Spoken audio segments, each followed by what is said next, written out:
Well, Bill Wilson approached me a few days ago seeking my approval to participate in this series. Without hesitation, I agreed. We spent a portion of 2 different afternoons barnstorming. It became apparent that I ramble, and follow no acceptable format. Probably this defect is permanent, incurable. We want to share some essential aspects to this, and I consider this to be an opportunity to visit the past and to visit a place, past and place, both having a formative role for me. I come from west of the Mississippi River, yes, about 90 miles west of Memphis, just due west from Memphis. There's cotton and soybeans and swamp and wilderness between my home and Memphis. Well, how did this come about? Jefferson bought the Louisiana Purchase in Jefferson's day, and in the next administration, James Madison gave my great-grandfather a patent to go to that Louisiana territory and survey that part which at that time was in the Arkansas territory. He was a Scotch-Irish immigrant to Newcastle, Delaware. It migrated down to Frankfort, Kentucky. He was not really restless. He didn't know to go west, young man. He sat there in Kentucky, but when James Madison was looking for a surveyor to go into the Louisiana Purchase, he sent this David Mason Garrettson to Arkansas territory. The steamboat had not yet been invented nor perfected at that time. So to get into the area, he needed to follow water traffic. So down the Ohio and down the Mississippi. Well, the Arkansas was not really navigable, but they got into the White River and they came north in the White River seeking some high ground, and they found some high ground west of Memphis, about 90 miles west of Memphis, and there he settled down and made that his headquarters for his surveying. My mother's family stayed there in that immediate vicinity, well, until she is deceased. Some 150 years that they had been in that part of the world, shared it with the crawfish and the bullfrogs, and more on that a little later.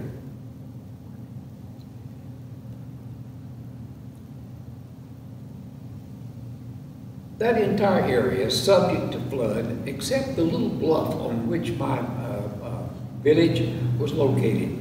It's located on the bank of the Little Red River, tributary to the White River. Steamboats could reach that. In fact, the federal steamboats come up there during the Civil War and bombed the little place during the night.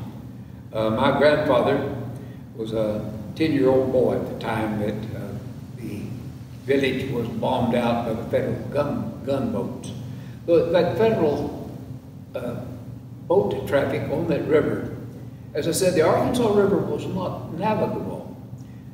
Passengers from New Orleans, intending to go to Little Rock, traveled up the Mississippi and got into the White and come to the White, and passengers left the river about 40 miles east of Little Rock and then went overland for the last 40 miles from Duval's Bluff.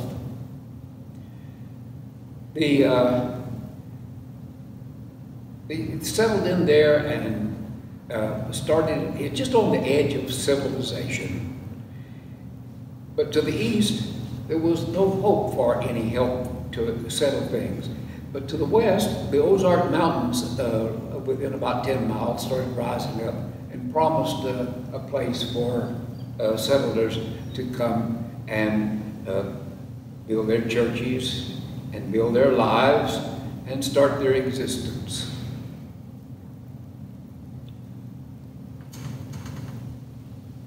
The little place depended upon that river traffic, but after the Civil War and the federal boats could come up that far, that was about as far as you could go west on this river.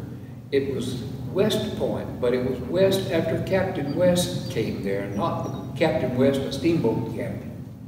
It was just serendipity that it was as far west as you could go towards Fort Smith.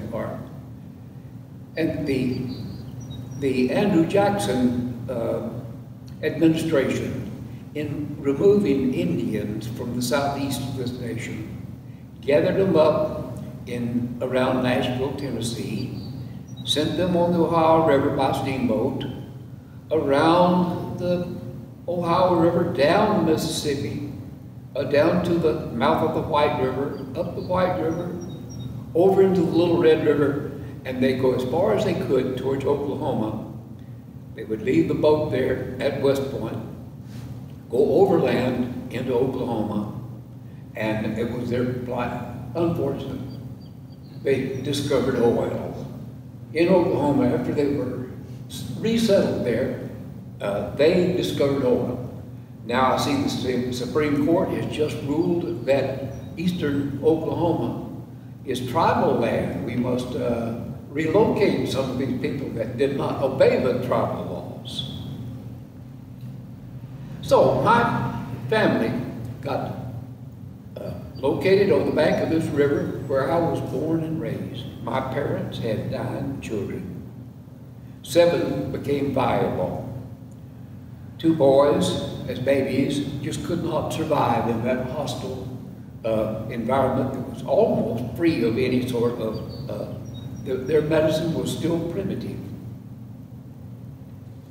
My oldest sister, born in 1912, lived 83 years and is buried in Prairie City, Illinois. My next sister, Inez, born in 1915, lived 91 years and is buried in Ethel, Arkansas.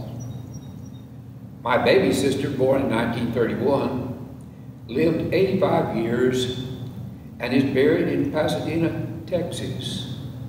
My 5 brothers are buried at West Point on the bluff of the river, overlooking that spot where the federal land bank, the federal gunboats docked there, right adjacent to the cemetery, and bombed out our little village.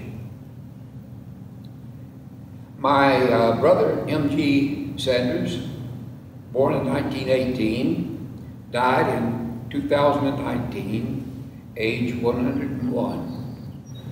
So the family has a tendency to live a long time if it can escape the perils of being infants.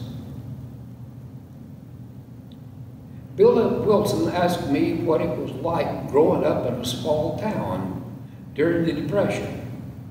My response: we were aware that people everywhere were suffering, but we attempted, with some success, to enjoy, to seek, and to count blessings, naming them one by one.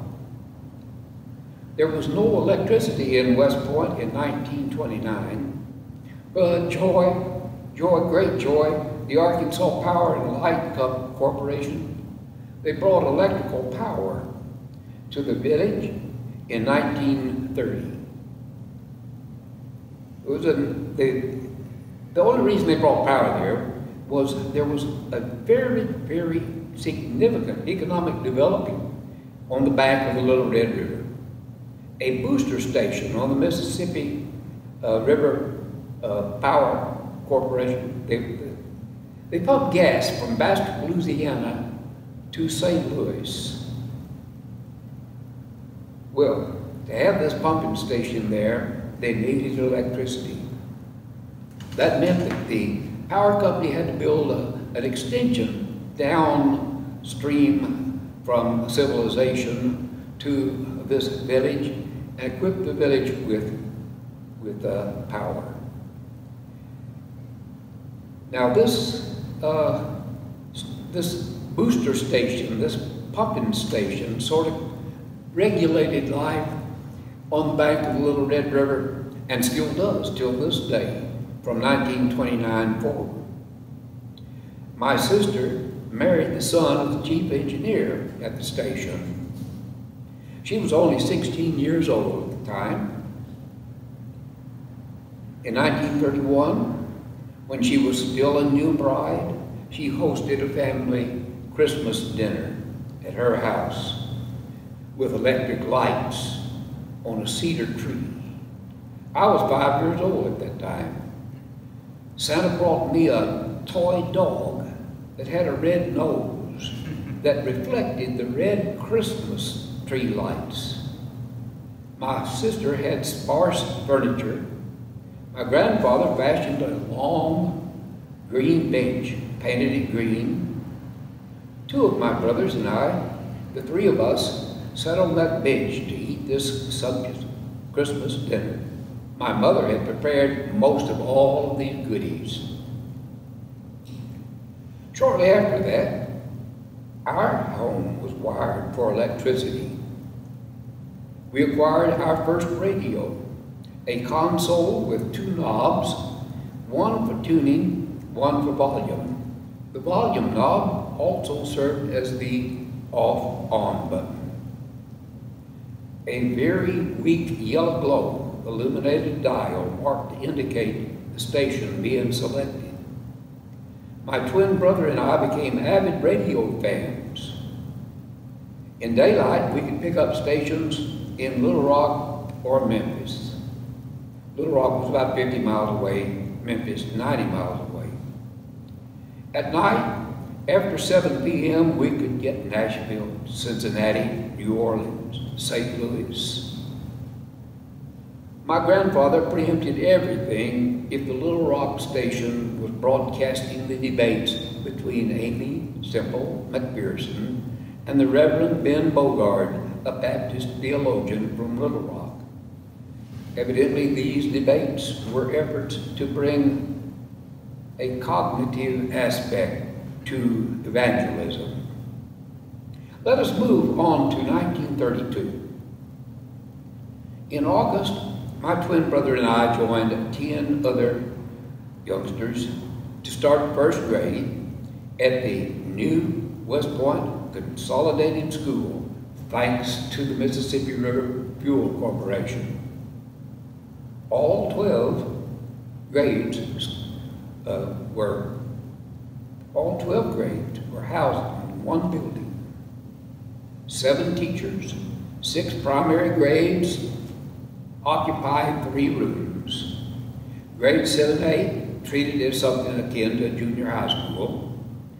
4 years of senior high school with a study hall, changing classrooms when the bell tolls.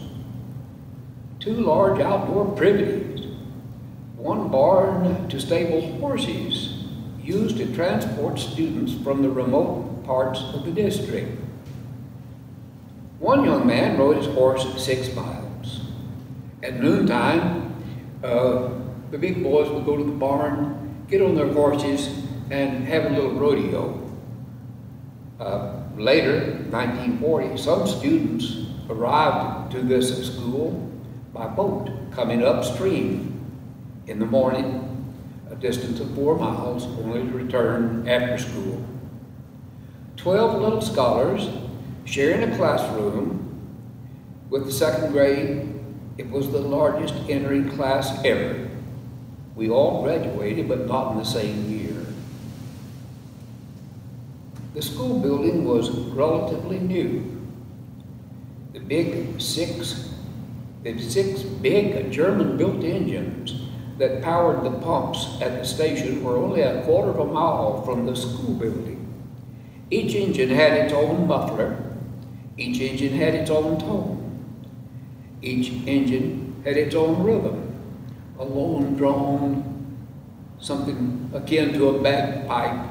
It was only constant, always. Boom, boom. 12 little scholars trying to suppress the constant noise pollution while learning to read. Baby Ray had a little dog. Dick and Jane had not yet come on the scene, but they soon arrived. They soon arrived in those elementary school rooms. Progress was made at the school. In 1936, a gymnasium adjacent to the school was built. Basketball moved inside to a highly polished floor. Prior to that, it was on a muddy clay floor. Well, it wasn't a floor, it was just a court.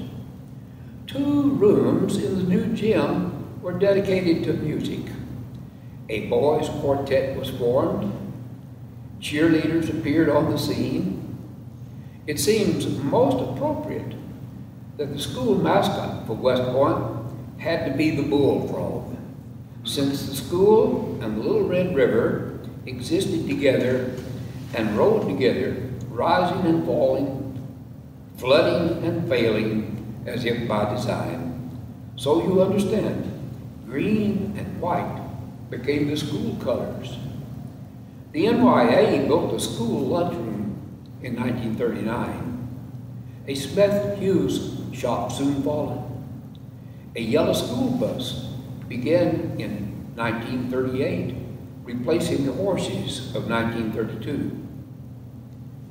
Our best friend, classmate and neighbor, Orrin McCarver, was only 5 days older than me. We graduated in the spring of 1944. Selective Service took the 3 of us, Orrin, my twin brother, and I, drafted us, sent us to Camp Robinson, Arkansas to be sworn in, off to Fort Chaffee, and then down to Camp Fannin, Texas for basic training to join the United States Infantry. Orrin McCarver is now deceased. My twin brother is deceased. We were able to get through basic training in Texas. We were sent to the South Pacific, the 3 of us. The South Pacific survived our being there. We were transferred to the Army of Occupation, and we went to Japan in 1945.